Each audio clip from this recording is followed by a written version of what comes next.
महाराज श्री स्वामी समर्थ सगळ्यांना एबी ब्लॉगर्समध्ये तुमचं सहर्ष स्वागत। मी अक्षय बिसे।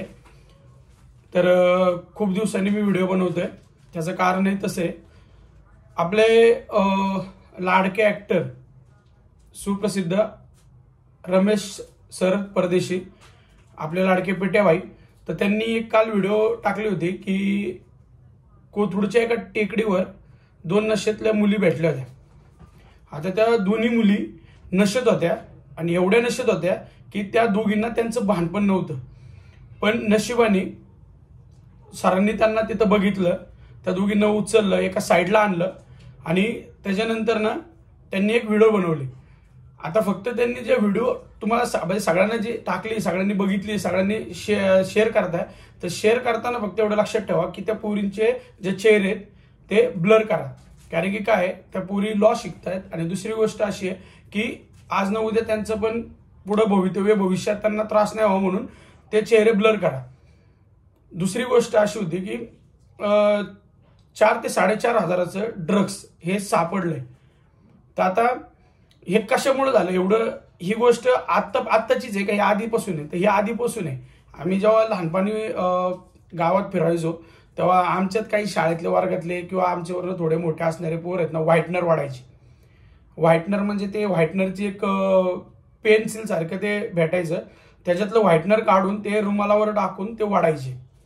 तर असे जेव्हा करायचे तेव्हा आमच्याच मित्रांना काहींना ते दिसले, ते मोठ्या लोकांना दिसले, ते मोठे लोक त्यांना मारायचे का, तर बाबा हे चुकीचं आहे म्हणून। पण आता कसं झालंय की आपल्या गावातली लोक सोडले, तर म्हणजे आपल्या शेजारचे मित्र म्हणा, गावातले जे प्रॉपर आहेत ते सोडले, ते जे बाहेरून जे बाहेरून पोरी आलेले आहेत, तर त्यांचं रोजचं एकच विषय चाललेला आहे, दर शनिवार रविवार पब, नशा आणि ह्या गोष्टी कंटिन्यू त्यांच्या चालू आहेत। आणि आता त्यांनी फक्त या 2 पोरी दाखवल्या म्हणूनच नाही, तर अशा बरेचशा, आता आम्ही ऑटो चालवतो स्वतः, तर आमच्या गाडीमध्ये पण भरपूर वेळा पिऊन मुलं बसलेली आहेत, म्हणजे खूप स्टँडर्डपणा दाखवतात की सांगायला नको। त्यात महाराष्ट्राच्या मुली पण आहेत आणि त्यात बाहेरच्या मुली पण आहेत। आणि ह्याला एक पालक त्यांचे म्हणजे जिम्मेदारी घेत आहेत का नाही घेत हे माहीत नाही, की त्यांना माहिती आहे का नाही माहिती हे पण माहीत नाही। कारण की काय होते, महाराष्ट्रातल्या ज्या पुण्यातल्या स्थायिक पोरी आहेत त्या सोडल्या, तर पुण्यात ज्या बाहेरून राहायला आणल्या आहेत, आता ह्या पण कुठल्या तरी सातारा सांगली साईडच्या 2 पोरी होत्या, तर यांच्या आई वडील कुठे आहेत हे त्यांना म्हणजे गावाला असतील म्हणून कुणी लक्ष द्यायला नसेल, त्या तिथं कशा गेल्या हे त्यांनाच माहिती। पण आज या टेकडीवर गेल्या, खरंच जर रमेश सर तिथं नसते तर आज त्या पोरी रात्रभर तिथं राहिल्या असते, तर काय घडायचं, म्हणजे चुकून काय घडलं पण असतं। आणि हीच गोष्ट की रमेश सर जेव्हा तिथं होते, तिथं त्यांच्यामध्ये तिला 2 माणसांनी एक फॅमिली असं ते म्हणत होते। खरी गोष्ट आहे, ज्या वेळेस अशा कुठल्या गोष्टी घडतात तर सगळे लोक तमाशा बघायला असतात।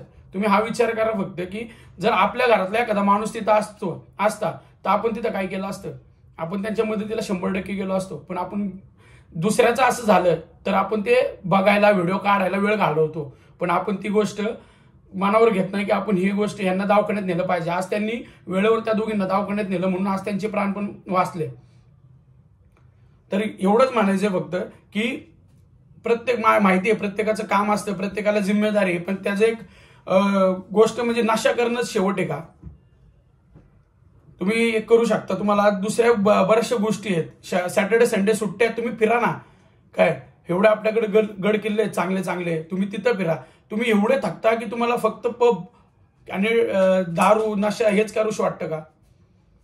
आणि असं हे तर स्टँडर्ड मुली वाटतंय, म्हणजे इथपर्यंत हे चाललं असेल तर विचार करा की किती लांबपर्यंत ह्या गोष्टी गेलेल्या असतील।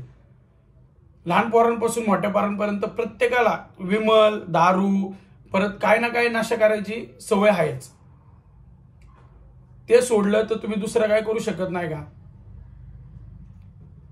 आज महाराष्ट्रामध्ये बरीचशी पोरं रायगड, सिंहगड, त्याच्यानंतर जेवढे पण आपले 350 किल्ले आहेत ते जपण्याचा प्रयत्न करतात कधी ना कधी। आज आत्ता मध्यंतरी पण आपल्या काही शिवभक्तांनी सिंहगडच्या पायथ्याशी थांबून जेव्हा गाड्या जात होत्या तर त्या चेक केल्या, एवढा साठा भेटला दारूचा, गायच्या, विमलचा की आपण सांगू शकत नाही. अहो, ज्या छत्रपतींनी आपल्याला जगायला शिकवलं, ज्या छत्रपतींमुळे आपण इथं आहेत, आज त्यांच्या गडावर तुम्ही दारू, गुटखे, परत म्हणजे काय पण असं आंबट पदार्थ, हे ते, ह्या गोष्टी तुम्ही नेताय. तुम्हाला थोडीशी फक्त हे वाटलं पाहिजे की ह्या ज्या गोष्टी तुम्ही करताय हे बरोबर आहेत का. आज गड किल्ले हे जपण्यासाठी आहेत. तुम्ही बाहेर राजस्थान बिजस्थानला जा, तिथं तुम्ही बघू शकता की तिथले किल्ले कसे आहेत आणि आपल्या किल्ल्यांची अवस्था काय आहे. तर कारण आपण डायरेक्ट नाडायचो, पण आज सगळ्यांचं स्वप्न, सगळ्या शिवभक्तांचं स्वप्न, प्रत्येक माणसाचं स्वप्न असे की आपले गड किल्ले हे व्यवस्थित झाले पाहिजेत, तयार झाले पाहिजेत. शेवटपर्यंत असं वाटतं की आज बाबा जसं राम मंदिर बनलंय तसंच रायगड पण बनला पाहिजे. पण तुम्ही हे सगळं सोडून तुम्ही नशा करता, तिथं जाऊन म्हणजे आता गड किल्ले सोडले, टेकड्या, आता टेकड्यांना पण टार्गेट केले की टेकड्यांवर तुम्ही आज बी जा. बरेचसे म्हणजे आमच्या गावात पण पाषाण गावामध्ये टेकडे आहेत. त्या टेकड्यांमध्ये पण आहे ना, गेलो ना सकाळचं, ह्याला कोणाला ना कोणाला दारूच्या बाटल्या सापडतील, ह्याच्या सापडतील. अहो, तिथली लोक, जी वयस्कर लोक आहेत, ते जेव्हा फिरायला जातात, तिथं हास्य क्लब आहेत, ते लोक काय करतात, कधी झाडं लावतात, कधी कुठले नगरसेवक तिथं झाडे लावतात, कधी कोण कार्यकर्ता येतो तिथं झाडे लावतो, कोणाचा वाढदिवस असेल ते झाडे लावतात. हे झाडे लावायची कामं करतात, ते काय दारू पिण्यासाठी नाही करतात. निसर्ग आपला किती चांगला होईल यासाठी प्रयत्न सगळ्यांचे चालू आहेत. दारू वाईट आहे, चांगली, हे तुम्हाला माहिती, पण मला एवढंच म्हणायचं की आई वडिलांनी प्रत्येकाने आपल्या आपल्या मुलांकडे लक्ष द्यावं. पुण्यात राहणाऱ्या लोकांचा विषय सोडला तर बाहेरून जेवढे बी आलेले आहेत तेवढे तुम्ही दारू पिताय, तुमचे आई वडील तुमच्या शेजारी नाही, मुलगा असू मुलगी असू, तुम्ही बघू शकता शनिवार रविवार पबला जाणारे लोक आणि कुठल्या अवस्थेत जातात आणि कुठल्या अवस्थेत येतात हे पण तुम्ही बघू शकता. जे कपडे घालण्याची पद्धत असू द्या, राहणीमान असू द्या. अहो, ज्यावेळेस तुम्ही गाडीत बसता त्यावेळेस तुम्ही आमच्या संगी हिंदी बोलता, तुम्ही इंग्लिशमध्ये बोलता, पण तुम्हाला मराठी बोलायला लाज वाटते. का बरं? आज रमेश परदेशी सरांनी व्हिडिओ टाकलाय म्हणूनच नाही, तर ही गोष्ट भरपूर दिवसापूर्वीची आहे की तुम्ही ज्या पद्धतीने वागताय. मुंबई होते, मुंबईची वाट लावली, आता पुण्याची IT पार्कने वाट लावली. फक्त तुम्ही शनिवार रविवार असू द्या, कुठला पण वार असू द्या, पण नशा ही महत्वाची आहे का. पब पूर्ण भरलेले असतात सगळ्या ठिकाणी. मला काय पबचं हे नाही किंवा तुम्ही 10 रुपये म्हणून मी हे गोष्टी नाही करते. तुम्ही 10 रुपये तुमचं जे फ्रीडम आहे तुमचा, तुम्हाला तो जगायलाच पाहिजे, पण त्याचा त्रास दुसऱ्याला नाही झाला पाहिजे. तुम्ही पबला जाताय, बरं तिथून तुम्ही डायरेक्ट घरी कसं जाताय हा विचार करा. तुम्ही रस्त्यात कोणाला त्रास देताय का, तुमच्यामुळे कोणाला रस्त्यात त्रास होतोय का, कोणाचा ऍक्सिडेंट होतोय का. दारू पिलेला माणूस रस्त्यावर गाडी चालवतो, एखाद्याला उडून जातो, तो त्याचा सरळ जातो पण दुसरा मरतो. बरेचदा असं घडतं. या गोष्टींकडे दुर्लक्ष करून चालणार नाही. आणि पुण्यामध्ये हे कृत्य जास्तीत जास्त वाढायला लागले. खरंच गोष्ट आहे की पुणे हे शिक्षणाचं माहेरघर आहे, पण पुण्याचं पूर्ण सगळ्यांनी असं नाव खराब करायला हे केलेलं आहे की पुण्यात काय आता शिक्षणासंगच तुम्ही लोक पण असे बरबाद व्हायला लागली. आमची लोक नाहीत ती, जे पुण्यातले आहेत ना ती नाहीत, हे लक्षात ठेवा. पुण्यातले लोक कधीच बरबाद होत नव्हती आणि कधी जागवणारही नाही. हे बाहेरून आलेल्यांची थेअरी आहेत सगळी. 80% ते 70% 60% असू द्या, तो सगळा क्राऊड आहे ना बाहेरचा आहे. ट्रॅफिकला कारण बी बाहेरचंच आहे, पुण्यातलं नाही. ह्या दोन्ही गोष्टी सगळ्या म्हणजे सगळ्या आपण म्हणायला गेलो ना तर सगळ्या गोष्टी एकच आहे की हे जिम्मेदार नागरिक जर तुम्ही असाल तर पुण्यामध्ये प्रत्येकाने आपापल्या पद्धतीने राहायला पाहिजे. पुणेकर तुम्हाला त्रास देत नाहीत, तुम्ही पुणेकरांना त्रास देऊ नका. आणि मी असंच म्हणत नाही की मी फक्त पुण्यासाठीच नाही बोलत आहे, मी प्रत्येक ठिकाणच्या लोकांसाठी पण बोलतोय की जेणेकरून आज आपण ज्या पद्धतीने बघतोय, आज या 2च नशेच्या पोरी सापडल्या, पण ह्याच्या पुढं या गोष्टी वाढत जाऊ नये म्हणून आपण लक्ष द्यायला पाहिजे. रस्त्यात ऍक्सिडेंट झाला तर आपण तिथं आवर्जून थांबलं पाहिजे, पण कोण कधी थांबत नाही, सरळ निघून जातात. आज तो एवढा मोठा ऍक्टर असू सुद्धा, ते एवढे मोठे ऍक्टर असू सुद्धा ते जर हे कार्य करतायत तर आपण पण चांगलं कार्य केलं पाहिजे, मला हे म्हणायचं. आज त्यांना सापडलं म्हणून ह्याच्या जागी जर दुसरा असतं तर त्यांनी सोडून दिले असते त्या पोरी, तर आज त्या पोरींवर काय बेतलं असतं.